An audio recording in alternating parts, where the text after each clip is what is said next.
what are those things in your heart that stop you from believing that you are fearfully and wonderfully made? Hi guys, this is Nalishuwa here, and I will be doing today's vlog. I'm going to be sharing a quick thought with you guys. It's just something that's really just been on my heart, something that the Lord has been just really sharing with me, and I think it's really just so timely for this season that we find ourselves in. To start off, I'm going to read Psalm 139, and we're going to read from verse 13 to verse 18. So if you guys have a Bible, open it, swipe it, do what you need to do with it. So Psalm 139 verse 13 says, "For you formed my innermost parts, you knit me together in my mother's womb. I will give thanks and praise to you, for I am fearfully and wonderfully made. Wonderful are your works, and my soul knows it well. My frame was not hidden from you when I was being formed in secret, and intricately and skillfully formed in the depth of the earth. Your eyes have seen my unformed substance, and in your books were written all the days that were appointed for me, when as yet there was not one of them.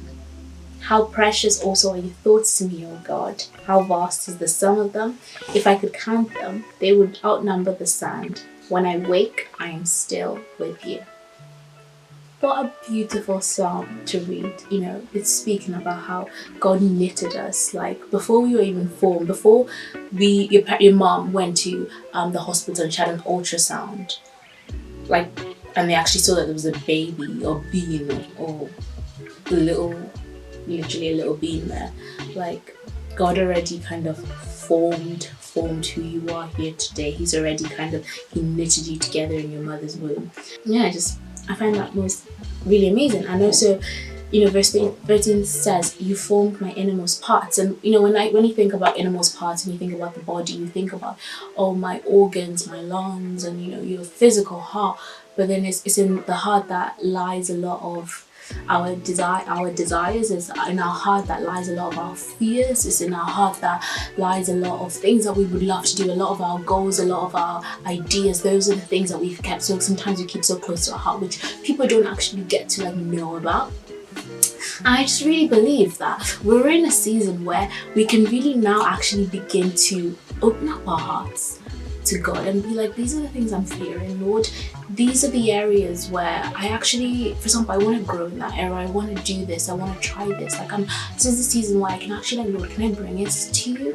Because I believe we have, all of us, you guys are in school, you've been in school for however many years, and you're around friends and you're around certain influences, very good influences and also very bad influences, and they began to shape and form your identity, and certain things that you wouldn't necessarily agree with, you find yourself that you start to agree with, certain mindsets that you never used to have or were never intended, was never part of your design when God created you, you've just taken on.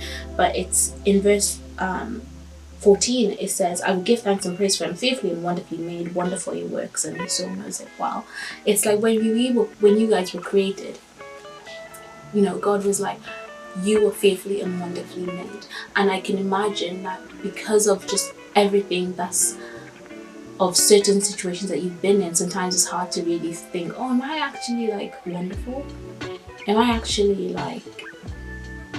Am I actually worthy? Am I actually loved? But here it says we are fearfully and wonderfully made. And just going back to the first thing about where I spoke about innermost heart, is what are those things in your heart that stop you from believing that you are fearfully and wonderfully made? What are those things that you just hold so closely and think, I'm not confident enough, or I have this fear? What are those things that stop you from believing that you are fearfully and wonderfully made? I believe this is the time to stop, to think, what is actually going on here right now? What are my fears? What are my goals? What are my dreams? Where do I want breakthrough? And actually lay it in front of God, because He has days that are appointed for you. The person who you don't see already, the person who's that person is so out into the future, I don't even think I'm gonna reach there. God has already seen that, and He's just I think in this moment He's just inviting us, let's just look at our heart right now. Let's look at what's here. Let's lay it out. Let's invite God to step in, so we can actually get to that place where He has for us. And I don't want us to waste this season in just entertaining ourselves, but actually using this time to really seek the Lord. So that is the end of my video, and I really hope that you guys enjoyed it and you took something out of it. And you know, sometimes when we hear people talk and we listen, sometimes it's like, okay, now how do I actually apply this to my everyday life? Where do I go from here? What do I do? And so I'm just going to give two really practical tips to do that. Number one, pray. Like, go to God with an open heart. Go to God just being like, God, here I am, and this is what's going on in my heart, and just wait for Him. I think sometimes we're so quick to say a lot to God, but we're very slow to just stop and actually wait for Him and wait for Him to speak, because you'd be surprised that God is so ready to speak to us. He's so ready to commune with us. So I really challenge you guys to sit and wait in the presence of the Lord. Secondly, I think a really good thing for you guys to do is also read the Word. I always say this, find a Bible, read a Bible that you can understand. Some really good versions out there, the Message, the Passion Translation, NCV is really good. Please, if there are things that you just I can't do this alone, just speak to someone, please reach out to us. We would love to talk to you. Yeah.